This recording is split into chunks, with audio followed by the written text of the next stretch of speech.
Baqarah ayat 183 itu. Ya ayyuhalladzina amanu kutiba alaikumusiyam kama kutiba alal ladzina min qablikum la'allakum tattaqun. Hafal kita semuanya. Setidaknya ayat itu menjelaskan kepada kita tujuan berpuasa itu kan agar menjadi orang yang bertakwa. Sekarang yang menjadi pertanyaannya ayah bunda, sudah malam Ramadan yang ke-25, sudah di malam Ramadan yang ke-25 ini, pertanyaannya, kita sudah menjadi orang yang bertakwa atau belum? Maka yang tahu dengan bertakwa atau tidaknya kita tentu kita sendiri. Dan kemudian tolak ukur kita sudah bertakwa atau belumnya apa? Maka ayah bunda turunannya, kita dapat mengukur diri kita ini sudah menjadi orang yang bertakwa. Boleh kita tengok firman Allah yang terdapat dalam surat Ali Imran ayat 133 sampai 135. Allah Subhanahu wa taala berfirman, Bismillahirrahmanirrahim. وسارعوا إلى مغفرة من ربكم وجنة عرضها السماوات والأرض أعدت للمتقين الذين ينفقون في السراء والضراء والكاظمين الغيظ والعافين عن الناس والله يحب المحسنين والذين إذا فعلوا فاحشة أو ظلموا أنفسهم ذكروا الله فاستغفروا لذنوبهم ومن يغفر الذنوب إلا الله walam yusirru ala ma fa'alu wa hum ya'lamun. Bapak Ibu, saya tak akan membaca artinya secara utuh, tapi poin-poin terpenting di situ disebutkan. Ciri-ciri orang bertakwa itu satu, yaitu orang yang mau berinfak, bersedekah di waktu lapang maupun di waktu sempit. Yang kedua, orang bertakwa itu adalah orang yang sanggup menahan amarah. Yang ketiga, orang bertakwa adalah orang yang mau memaafkan kesalahan orang lain. Yang keempat, orang bertakwa adalah mereka yang cinta atau bersegera kepada kebaikan. Yang kelima, orang bertakwa adalah mereka yang ketika terlanjur berbuat dosa, berbuat maksiat, segera mereka kembali kepada Allah, bertaubat atas dosa kesalahan yang pernah mereka lakukan. Jadi Bapak Ibu, kalau sekiranya sudah suka kita untuk bersedekah, insya Allah ciri orang bertakwa ada pada diri kita. Kalau kita sudah menjadi orang yang sanggup menahan amarah, kita sudah menjadi orang yang bertakwa. Kalau kita sudah menjadi orang yang mau memaafkan kesalahan sesama, sudah bertakwa kita. Kalau kita sudah segera dan cinta kepada kebaikan apapunlah bentuknya, sudah bertakwa kita. Kalau kita sudah segera bertobat di waktu melakukan dosa, kemungkaran, kemaksiatan, sudah bertakwa kita. Tapi kalau sekiranya ayah bunda masih belum kita menjadi orang yang suka bersedekah, maka Bapak Ibu, alamat badan ini belum lagi disebut orang yang bertakwa. Untuk keutamaan bersedekah saya tak akan membahas, Bapak Ibu sudah mendengarkan banyak penjelasan dari guru-guru kita. Tapi setidaknya satu di antara ayat yang menjelaskan betapa besarnya pahala bersedekah. Kalaulah ada orang yang mati lalu diberikan kesempatan untuk hidup walau hanya sekejap saja, maka amalnya apanya? Apa yang akan dia lakukan? Fa as-saddaqa wa akum minas solihin. Aku akan sedekah. Dan sudah banyak dijelaskan oleh guru-guru kita tentang keutamaan sedekah. Yang kedua, kalau kita sudah sanggup menahan amarah, sudah bertakwa kita. Tapi kalau sekiranya belum lagi sanggup kita untuk menahan amarah, alamat badan belum bertakwa. Bapak Ibu, saya tidak mau karena poin kedua ini kemudian memang tak ada lagi marah Bapak Ibu sama sekali. Nampak anak keluar rumah dalam keadaan aurat terbuka, awalnya memarah, karena kaji malam nih, oh enggak jadilah saya marah. Karena ciri orang bertakwa sanggup menahan amarah. Anak-anak keluyuran sampai jam 3 dini hari, bebonceng-bonceng dengan yang bukan mahram, awalnya mau marah, gara-gara tahu dengan ayat nih, oh saya tak jadi marah. Kenapa? Nanti kalau saya marah tak jadi orang bertakwa. Oh, anak tak sholat, anak keluar rumah tak menutup aurat, awalnya mau marah, kemudian tak jadi marah. Bukan begitu maksudnya ayah bunda. Marahlah kita, tapi marah yang terletak pada tempatnya. Bapak ibu dimuliakan Allah, hari ini pertanyaannya Bapak ibu, mana yang lebih banyak anak umat Islam di tengah jalan, di warung-warung, atau dibandingkan dengan di masjid? Di mana Pak? Mana yang lebih banyak? Lebih banyak di jalan. Kalau ayah bilang di kafe, di warung-warung. Bapak ibu dimuliakan Allah, saya tinggal di Jalan Labersah. Tadi ada buka bersama dengan guru-guru kita, ada Ustadz Abdul Somad. Kenapa saya datang terlambat Bapak ibu? Masya Allah, kalau di dalam kota biasanya Pak, biasanya itu masih terkejar 70-60 km per jam. Tapi kalau sudah ba'da maghrib ini sampai isya atau sebelum berbuka itu Bapak ibu ramai seramai-ramainya. Kadang-kadang karena memang tempat tinggal saya jauh, menuju tempat tausiahnya juga kadang-kadang jauh, maka tentu kadang-kadang saya harus cepat bawa motornya. Yang biasanya kecepatan 60, sekarang cuman barangkali maksimalnya 20. Itu pun kadang-kadang sudah paling tinggi kecepatan kita. Kenapa tidak bisa kencang-kencang Bapak Ibu? Jalan ramai. Diramaikan oleh siapa? Anak-anak kita. Saya klakson satu, tin, minta jalan sebenarnya Pak. Tidak diabaikannya. Awak dah pakai baju jubah nih Pak, pakai sorban kadang-kadang. Saya klakson sekali lagi, tin, nengok dia ke awak, tapi nengok buruk dia Pak. Udahlah Pak, jatuh buruk, madak buruk lah. Bapak Ibu dimuliakan Allah, madak buruk dia, saya kasih klakson sekali lagi, baru dia kasih jalan. Tapi kemudian dalam hatinya itu kan kita bisa membaca dari setidaknya kita kan bisa menengok isi hati orang dari raut muka dia ke kita. Bapak Ibu pulang dari tarawih masih ramai warung-warung. Bapak Ibu dimuliakan Allah, saya kalau anak laki-laki yang di situ saya tak terlalu tidak terlalu masalah lah rasanya. Tapi kalau sudah anak perempuan juga merokok juga di situ Bapak Ibu, la haula wala quwata wal iyazu billah. Tak bisa kita kencang-kencang. Kenapa? Jalan ramai. Kecepatan 20 tapi pegangannya 180 Pak. Laki-laki dengan perempuan yang bukan mahram cuman 20 kecepatannya tapi pegangannya 180. Nah ini marahlah kita di saat itu, marah yang pada tempatnya. Kemudian orang bertakwa itu siapa? Yaitu orang yang mau memaafkan kesalahan sesama. Bapak Ibu, afina asal katanya afa. Afa itu artinya menghapus tanpa ada bekas. Itulah yang maaf. Maaf itu artinya benar-benar menghapus tanpa ada bekasnya. Contoh Bapak Ibu, saya tulis, anggap ini papan tulis, lalu saya tulis di sini Doni Putra. Saya hapus, seret. Tike-tike itu Bapak Ibu masih bisa D O N, oh Doni. Itu belum maaf lagi.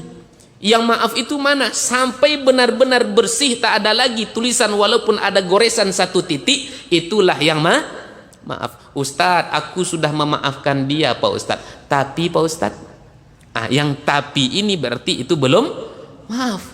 Orang bertakwa siapa? Orang yang cinta kepada kebaikan. Saya tengok kemarin rame di media sosial, sepertinya sepele tapi pahalanya besar.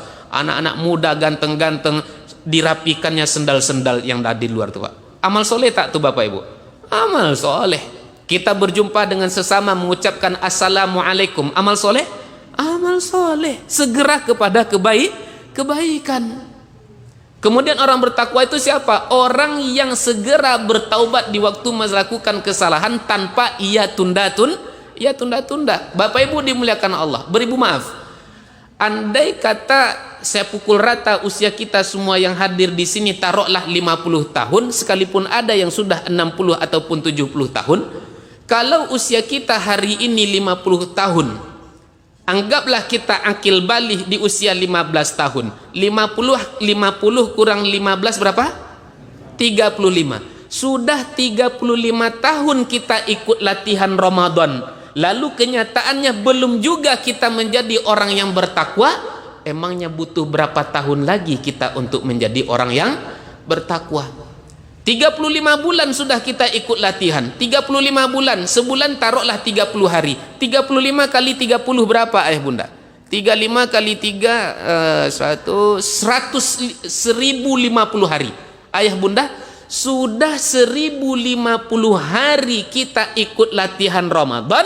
Kalau kenyataannya belum juga sampai detik ini menjadi orang yang bertakwa, maka butuh berapa hari lagi kita dididik agar bisa menjadi orang yang bertakwa. Bapak ibu, maaf, izinkan saya sebutkan dua makhluk Allah, satu yang boleh dimakan, satu yang tak boleh kita makan sebagai iktibar dalam kehidupan. Boleh bapak ibu? Satu yang boleh dimakan, ayam. Tahu bapak ibu ayam? Pernah ternak ayam? Oh enggak pernah Pak Ustaz. Makan ayam pernah? Tadi berbuka sahur makannya pakai ayam. Bapak ibu, belajar kita sama ayam. Ingat masa kecil kita bapak ibu, dibelilah sama bapak mama ayam di pasar, lalu kemudian dibawa ke rumah, sampai di rumah diikat kakinya pakai tali. Bapak buatkan kandang. Setelah kandang selesai, sorenya talinya dilepaskan, lalu ayam tadi dimasukkan ke dalam kandang. Bapak ibu, besok paginya kandang dibuka, ayam dilepaskan, kemudian diserakkan makanan. Makanlah dia, bermainlah dia kemana yang dia suka. Perhatikan sorenya bapak ibu. Sorenya ayam itu yang kemarin sudah ditunjukkan oleh tuannya tidurnya di mana, sore kali ini dia tidurnya di mana? Di kandang ayam orang, atau di dapur kita, atau di kandang yang sudah dibuatkan oleh tuannya? Di mana? Di kandang yang dibuatkan oleh tuannya. Sepakat? Berapa kali latihannya cuman bapak ibu? Sekali latihan. Pernah dia TK, SD, SMP, SMA, S1, S2, S3, S tontong, S apa segala macamnya? Bapak ibu dimuliakan Allah, sekali latihan ayam bisa mengikuti apa yang dikehendaki oleh tuannya. Halal dimakan. Yang kedua yang tak halal dimakan, maaf bapak ibu kalau contohnya kurang tepat. Tapi saya kan sudah minta maaf. Kalau sudah minta maaf maka diberi maaf. Bapak ibu dimuliakan Allah. Ini ada sudah jelas dia salah pak. Jelas tapi dia tak mau minta maaf. Ketika dia samakan suara azan dengan, nah, sampai sekarang sudah ada permintaan maafnya pak. Saya selagi ada kesempatan saya sindir juga belum. Bapak ibu yang dimuliakan Allah. Maaf bapak ibu, anjing. Tradisi, khususnya karena saya ada darah Minang. Tradisi orang Minang ada namanya tradisi berburu, Pak. Sehingga ada olahraganya Porbi, Persatuan Olahraga Buru Babi. Karena kawan-kawan saya di waktu kecil suka dengan anjing, suka berburu babi, sehingga saya terbawa-bawa pula. Andai kata contohnya Pak ya, di dekat dekat Ramayana sana ada orang kampung di situ, anjing beranak, anjingnya bagus nampaknya, saya jemput ke sana, saya gendong, nanti sampai di rumah dibandikan pakai sampo Sansil, awak sendiri mandi pakai sabun tombak. Begitu sayangnya dengan anjing. Maaf cakap Bapak Ibu. Setelah dia mulai besar, ini saya latih nanti supaya bisa jadi anjing peburu. Latihannya bagaimana Bapak Ibu? Pertama latihannya, saya bawa ajalah dulu di helatan buru babi itu Bapak Ibu, supaya dia pede aja dulu, pede di tengah banyaknya anjing-anjing yang lainnya. Ini latihan pertama. Latihan kedua Bapak Ibu, latihan supaya nanti ketika sudah tercium babi, ketika sudah nampak babi, mau dia berpacu dengan anjing-anjing yang lainnya untuk mengejar babi. Latihan yang pernah saya lakukan Bapak Ibu, pagi-pagi saya bawa dia ke pinggir semak, ke pinggir rimba, ke pinggir hutan, lalu kemudian saya ambil batu, ambil kayu, lalu dilemparkan kayu batu itu ke dalam semak, ke dalam hutan itu, diiringi dengan kuara yang keras. Ambil batu, ambil kayu, teriak sedikit, "Hajar!" Ya memang keras dia Bapak Ibu. Nah, Bapak Ibu yang dimuliakan Allah, tegak telinganya Pak. lari dia sekencang-kencangnya menuju tempat yang saya tujukan itu, ke dalam hutan, ke dalam semak itu. Bapak Ibu dimuliakan Allah, ketika itu dia tidak komplain sama saya, Pak. Tuan Doni, di situ ada buaya tak? Tidak tanya dia, Pak. Oh Tuan Doni, di situ ada anaconda, ada piton tak? Dikunyah-kunyahnya saya nanti, tidak bertanya dia, Pak. Cepat dia lari menuju tempat yang saya tujukan tadi. Saya uji kesetiaannya, Pak. Saya uji kesetiaannya. Bagaimana saya menguji kesetiaannya? Pernah ketika dia beranak Bapak Ibu, dia biasanya saya lepaskan ketika dia beranak supaya dia tidak stres. Dah saya lepaskan dia, pergilah dia bermain, terasa anaknya haus, anaknya lapar, baliklah dia ke dalam kandang. Disusukannya anaknya 1 menit 2 menit, baru lagi puncak semangatnya menyusu, Pak. Saya panggil dia, pilo pilo pilo pilo pilo pilo pilo. Berlari dia dari kandang, Pak. Berlari. Anaknya berserak-serak, anaknya terpijak-pijak. Karena ada di antara anaknya itu saking kuatnya mimiknya, pegangannya sama mimik induknya, sehingga anaknya itu terseret-seret. Bapak Ibu dimuliakan Allah, anaknya yang haus tak ia hiraukan, anaknya yang terinjak-injak tak ia hiraukan, anaknya yang terseret-seret tak ia hiraukan. Yang ia hiraukan cuma satu saja, apa ianya? Ia cepat pada panggil sampai di hadapan tuannya yang telah memanggil dia. Beribu maaf Bapak Ibu, beribu maaf. Latihannya tadi berapa kali cuman, Pak? Berapa kali? Kalau ayam tadi sekali, maaf, anjing cuman 2 atau 3 kali berhasil dia, Bapak Ibu. Maka pertanyaannya Bapak Ibu, kalaulah kita yang punya akal fikiran sampai 1050 kali ikut latihan Ramadan, ndak bisa kita menjadi orang yang bertakwa, maka maaf 1000 maaf, betapa hinanya kita daripada seekor ayam. Betapa hinanya kita daripada seekor anjing. Ayam sekali, anjing cuma 3 atau 5 kali berhasil dia menjadi seperti yang diinginkan oleh tuannya. Sementara kita, Bapak Ibu dimuliakan Allah, wajar kalau kita pernah disindir di dalam Al-Quran. Ayat mengatakan, laqad dzara'na li jahannama katsiran minal jinni wal insi lahum qulubun la yafqahuna biha wa lahum a'yunun la yubsiruna biha wa lahum adhanun la yasma'una biha ulaika kal an'am. Bahkan ayat melanjutkan, balhum adal, sungguh akan kami penuhi neraka jahanam daripada kebanyakan golongan jin dan manusia.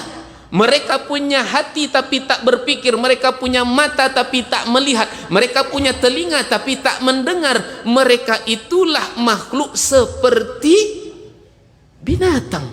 Bahkan ujung ayat menjelaskan, balhum adal, bahkan mereka lebih hina daripada binatang. Maka pada akhirnya ayah bunda, karena waktu yang membatasi kita adalah hamba yang lemah, kita adalah hamba yang dhaif, maka kita bermohon kepada Allah, semoga benar-benar Allah menjadikan kita sebagai hamba-hamba yang bertakwa.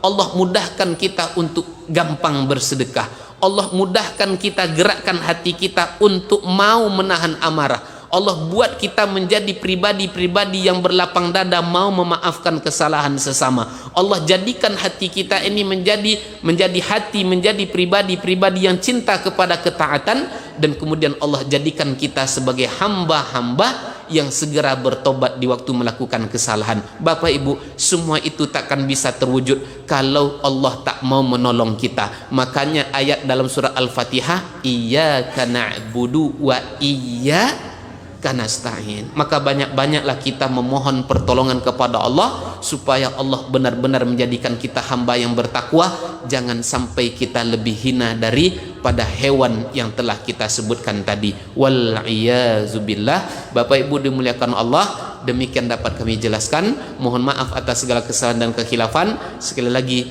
kita bermohon kepada Allah dengan latihan Ramadan, mudah-mudahan kita benar-benar bisa